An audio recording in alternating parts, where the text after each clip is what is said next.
Hello students, आप सभी का स्वागत है ताप्ती स्टडी क्लासेस चैनल पे। आज के इस वीडियो में हम क्लास 12th के हिंदी गद्य साहित्य का इतिहास और इसके साथ साथ में इसका विकास कैसे हुआ, ये सब कुछ में बहुत डिटेलिंग में देखने वाले हैं, जो कि क्लास 12th के लिए बहुत इंपॉर्टेंट वीडियो है। यहाँ पर ये आपके व्याकरण के अंतर्गत आता है, तो आपको इस टॉपिक को पूरा कंप्लीट करना है।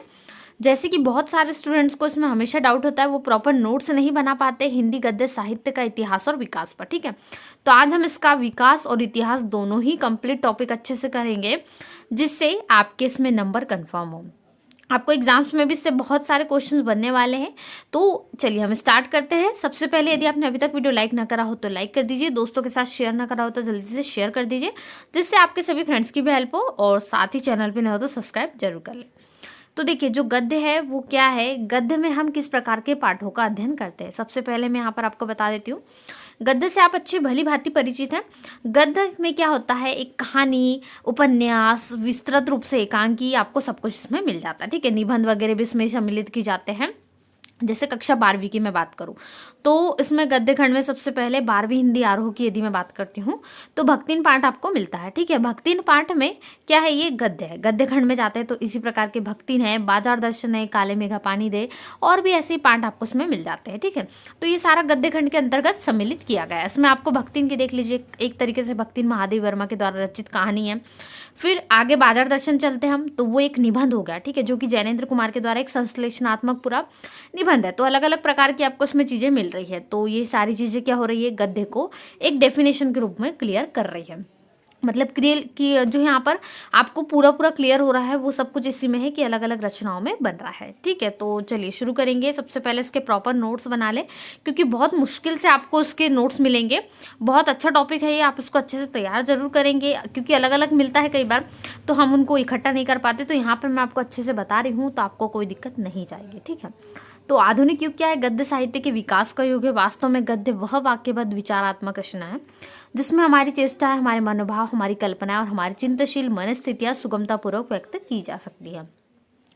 ठीक है, तो गद्य के आधुनिक स्वरूप के विकसित होने के पीछे उसके विकास की एक लंबी सतत प्रक्रिया है, बहुत सारी है।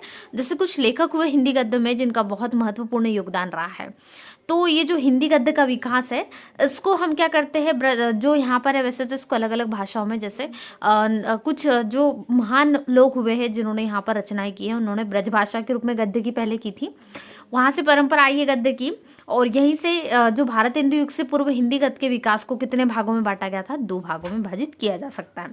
कौन से है वो 2 भाग? वो 2 भाग में सबसे पहला भाग है प्रारंभिक काल, यानी जब शुरुआत हुई। दूसरा कौन सा है, विकास काल है। तो यहाँ पर मैं आपको बहुत अच्छे से शॉर्ट नोट्स बताने वाली, आप नोट्स कैसे तैयार करोगे वो भी बताऊंगी। इतना सारा डिटेलिंग आपको नहीं लिखना है, ये आपको केवल समझने के लिए। आपको इसमें से छाट कर क्या लिखना है वो भी मैं आपको बताऊंगी। ठीक है, गद्य की कौन कौन सी संक्षिप्त विधाएं है, जैसे कि नाटक होगा, एकांकी हो गई, उपन्यास हो गया, कहानी हो गई, ये गद्य की कुछ प्रमुख जो है विधाएं है। ठीक है, इसमें से भी थोड़ा वर्णन आता है। तो सबसे पहले शॉर्ट नोट्स आप कैसे तैयार करोगे वो आपको मैं बता देती हूँ। चलिए, तो स्टार्ट कर दीजिए, अपनी कॉपी और पेन लीजिए और बहुत बढ़िया से हेडिंग डाल दीजिए, गद्य साहित्य का इतिहास और विकास। दोनों हम बहुत बेहतरीन तरीके से पढ़ने वाले हैं। ठीक है, तो आधुनिक युग जो है गद्य साहित्य के विकास का युग है, जिसमें हमारी चेष्टा, हमारे मनोभाव, हमारी कल्पना शक्ति, सब कुछ इसमें सम्मिलित है। इतनी लाइनें आप ऐड कर देंगे। ठीक है, ये बहुत महत्वपूर्ण पंक्ति है जो यहाँ पर बताई गई है गद्यांश की, तो ये जरूर लिखेंगे। इसके बाद मैंने आपको ज़्यादा डिटेलिंग बताई है समझने के लिए, लेकिन नोट्स में आपको प्रॉपर याद करने में ज़्यादा दिक्कत ना हो, इसके लिए आप इसको 2 कालों में विभाजित किया गया है। गद्य विकास का जो विभाजन है वो भारत हिंदू युग से पूर्व हिंदी गद्य के विकास को हम कितने भागों में बांट सकते हैं, 2 में। एक हो गया प्रारंभिक काल, दूसरा हो गया विकास काल। ठीक है, ब्रजभाषा के गद्य का प्रारंभिक रूप जैन ग्रंथों में मिलेगा, जैसे हमने नाम भी देखे थे, विठलनाथ वगैरह वो आते हैं। और विकास काल कहाँ से हुआ गद्य का, खड़ी बोली के प्रयोग से लिया गया। ब्रजभाषा में वैसे खड़ी बोली प्रयोग की जाती थी, तो धीरे धीरे वहां से विकास देखने को मिलता है। ठीक है, ये आपका पहला पॉइंट, अच्छे से नोट्स प्रिपरेशन आपको करना है। चलिए आगे देखते हैं इसी का। तो ये थोड़ा सा गद्य विकास का विभाजन इसको डिवाइड करता है। इसके बाद हम बढ़ते हैं, गद्य की प्रमुख विधाएं कौन कौन सी है। तो गद्य की प्रमुख विधाएं में सबसे पहला नाम आता है नाटक का। ठीक है, तो चलिए नाटक को समझते हैं। तो नाटक में सबसे महत्वपूर्ण क्या होता है, इसको अभिनय कहते हैं हिंदी में। यदि हम एक बात करें तो अभिनय भी कहते हैं, जैसे नाटक, ड्रामा हम इसको बात करें तो आप सभी अच्छे से भली भांति परिचित है नाटक क्या होता है। ठीक है, कुछ प्रसिद्ध बहुत सारे नाटक भी है, उसके भी हम नाम देखेंगे। तो यहाँ पर नाटक क्या होती है, एक ऐसी अभिनय परक विधा है जिसमें संपूर्ण मानव जीवन का रोचक और कौतूहलपूर्ण वर्णन होता है। यह एक दृश्य काव्य, इसका आनंद अभिनय देखकर लिया जाता है। मतलब आप यदि देखोगे नहीं तो उसको समझ नहीं सकते, ठीक है, सुनकर तो आप समझना मुश्किल हो जाएगा, क्योंकि नाटक में क्या होता है, आपके एक्सप्रेशंस बहुत महत्व रखते हैं। आप किस प्रकार से अपनी जो है कलाओं को प्रदर्शित करते हो, अपने हाथ अंगुलियों का प्रयोग भी इसमें कई बार नाटक में किया जाता है, तो वो किस प्रकार से होता है, अलग अलग तरीके से अभिनय इसको देखकर आप प्राप्त कर सकते हो। ठीक है, इसका मनोरंजन बिना देखे आप प्राप्त नहीं कर सकते। कोई भी नाटक को सुनने भर से कुछ नहीं होगा यदि आप देखोगे। तो जैसे कि एक उदाहरण ले लीजिए, महात्मा गांधी जी ने जब देखा था यहाँ पर दृश्य किस प्रकार से राजा हरिश्चंद्र का, तो उससे बहुत ज़्यादा प्रभावित हुए सत्य बोलने का, तो उन पर अच्छी छाप पड़ी इसकी। ठीक है, तो कैसे पड़ी, क्योंकि उन्होंने देखा, तो उनके जो मार्मिक दृश्य है, जैसे यदि बात करें बहुत करुणामय दृश्य है, वो भी नाटक को अंतर्प्रोत करते हैं।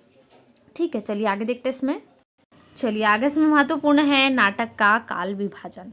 ठीक है, किस किस काल में इसको विभाजित किया गया है। सबसे सर्वप्रथम इसकी शुरुआत कब हुई, भारतेंदु काल से इसकी शुरुआत मानी जाती है, 1837 से 1904 ईस्वी तक। इस काल में देश प्रेम और समाज सुधार की भावना से प्रेरित होकर प्रभावशाली नाटक लिखे गए। दूसरा काल है संधि काल का। ठीक है, 1904 से 1915 तक। इसको चाहे तो आप शॉर्ट में इस प्रकार से लिख सकते हैं। जितना मैं आपको शॉर्ट बता रही हूँ ये भी इंपॉर्टेंट है, इसको भी इसी प्रकार से लिख लें। ठीक है, तो यहाँ से जो इस युग में क्या हुआ, भारतेंदु काल की धाराएं बहती भी रही और नवीन धाराओं का उदय भी होते गया, मतलब नई नई धाराएं भी विकसित होती गई। ठीक है, यहाँ से शुरुआत हो रही है। उसके बाद जो तीसरा है वो है प्रसाद युग। इसे हिंदी नाटक साहित्य का विकास युग भी कहा जाता है। प्रसाद युग के नाटकों में समकालीन परिवेश का चित्रण किया गया है।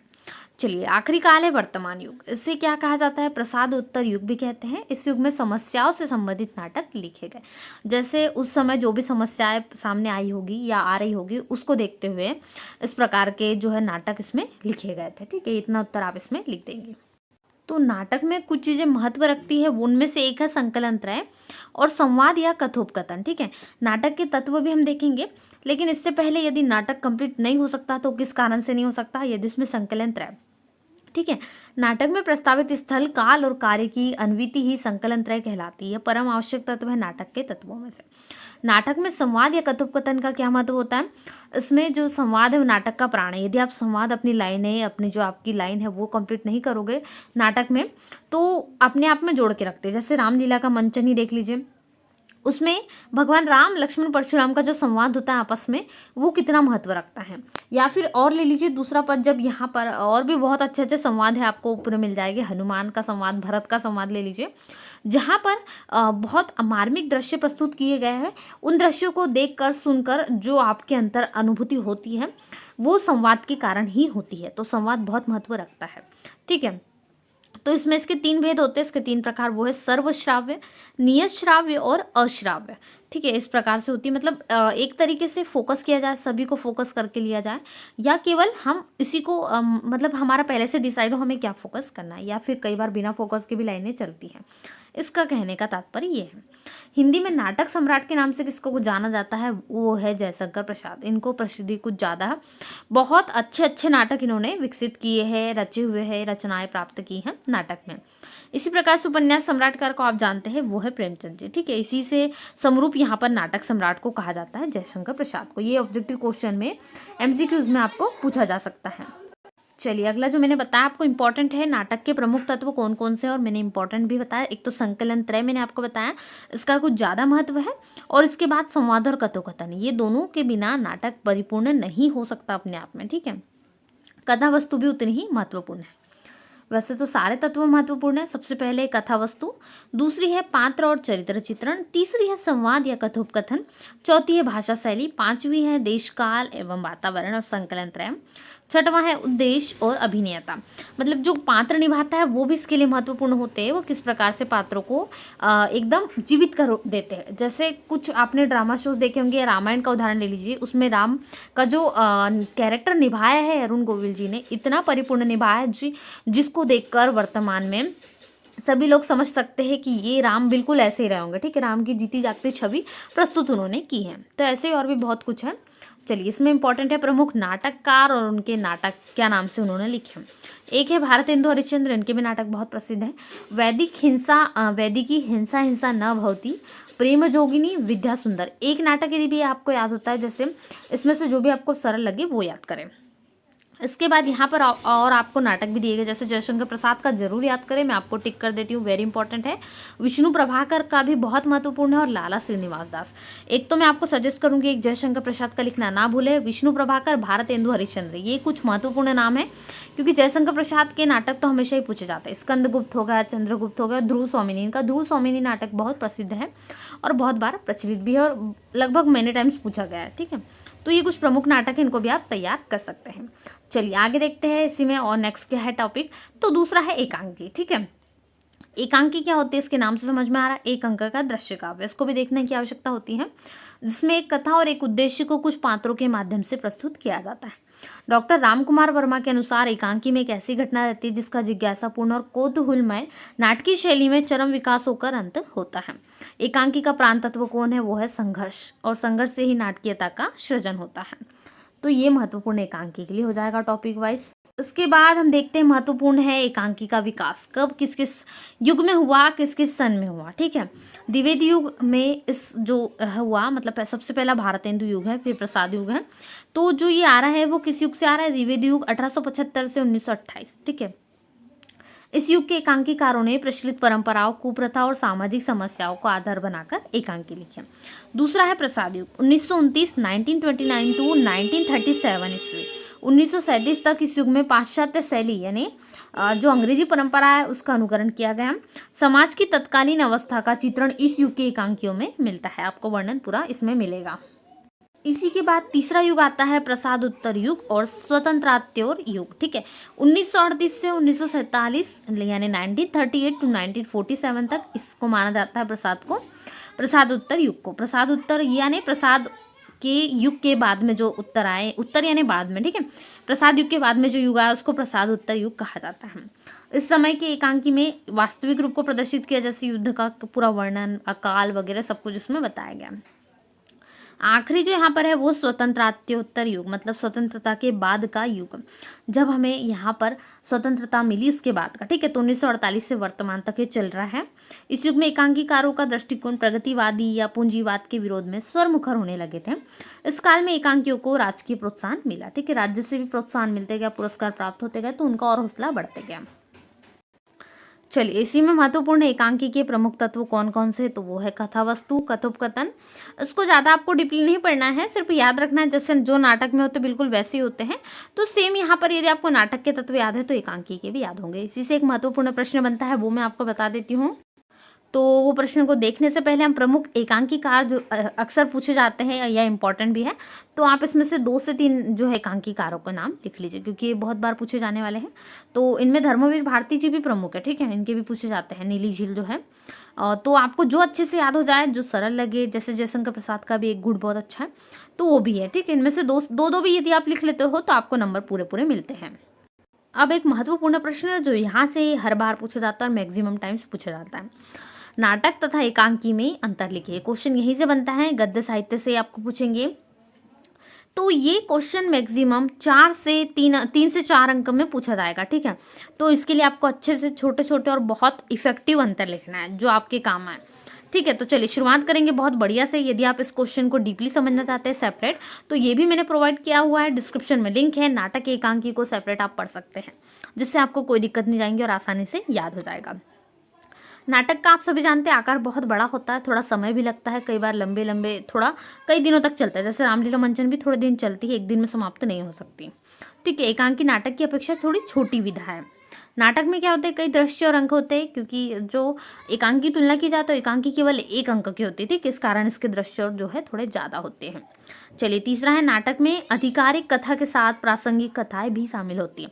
जैसे राम भगवान की ले लीजिए, बहुत सारी प्रासंगिक कथाएं इसमें सम्मिलित की जाती है, जब उनके बचपन की या जो प्रचलित हो कथा है वो भी उसमें मिलेगी। इसमें प्रासंगिक कथाओं के लिए कोई स्थान नहीं होगा, जो रियल है रियल, बस रियल। ठीक है, इसमें एकांकी में आएगा। इसमें है नाटक संपूर्ण जीवन का चित्रण है, जबकि एकांकी में जीवन के एक खंड का वर्णन होता है। चलिए, इसमें है पात्रों की संख्या इसमें अधिक होती है, इसमें एकांकी में क्या होंगी, पात्रों की संख्या सीमित होंगी। नाटक में क्या होते हैं, कई उद्देश्य होते हैं, लेकिन एकांकी का केवल एक उद्देश्य होता है, केवल और केवल एक। एकांकी क्या होती है, नाटक का लघु रूप है, किंतु वह नाटक का अंक नहीं है। एकांकी नाटक की अपेक्षा छोटा अवश्य होता है, किंतु अपने आप में क्या होता है, पूर्ण होता है। तो ये एकांकी को बेस लेकर दोनों की तुलना की जा रही है। ठीक है, तो ये महत्वपूर्ण प्रश्न था, जरूर तैयार कर ले। तीसरा है महत्वपूर्ण उपन्यास। ठीक है, नाटक एकांकी के बाद आता है उपन्यास, जिसके बिना गद्य कंप्लीट नहीं हो सकता। उपन्यास शब्द किससे मिलकर बना है, उपसर्ग, उप इसका उपसर्ग है और न्यास पद के योग से बना है। सबसे पहले उप धन न्यास, इसको यदि हम अलग करें, संधि विच्छेद करें इसका, तो इस प्रकार से बनेगा। ठीक है, इसका अर्थ क्या होगा, यहाँ उप का पहला अर्थ होता है समीप, न्यास का अर्थ होता है रखना या स्थापित करना, या फिर निकट रखी हुई वस्तु। यदि हम इसको पूरा निकाले, समीप यानी निकट होता है, तो ये निकट रखी हुई वस्तु इसको हम कह सकते हैं। वस्तु मतलब वह वस्तु, अर्थात वह वस्तु या कृति जिसको पढ़कर पाठक को ऐसा लगे कि यह उसी की है, उसी के जीवन की कथा, उसी की भाषा में कही गई बात है। उपन्यास मानव जीवन की काल्पनिक कथा है, क्योंकि प्रेमचंद जी ने जो कहानी रची है उसमें कहीं ना कहीं हमें महसूस होता है कि ये बिल्कुल हमारे क्षेत्र की है, हमारे हिस्से संबंधित है, हमारे गांव की, हमारे शहर की, हमारे आसपास जो घटनाएं घटित हो रही बिल्कुल उसी की लगती है हमें। इतना अच्छे से प्राकृतिक वर्णन वो करते हैं, जैसे महिलाओं के भी उन्होंने जो निर्मला लिखी एक उपन्यास, बहुत अच्छा उपन्यास है, उसको जरूर पढ़ें।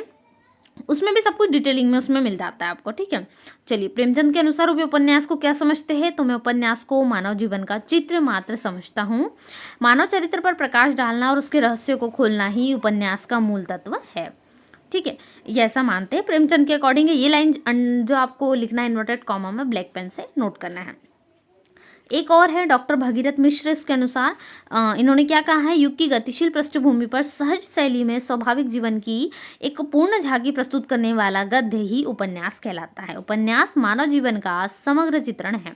इसको भी ब्लैक पेन से नोट कर ले। बहुत अच्छे इन्वर्टेड कॉमा में आपको दोनों को लिखना है सेंटेंस को। चलिए, उपन्यास का विकास कब हुआ ये हम देख लेते हैं।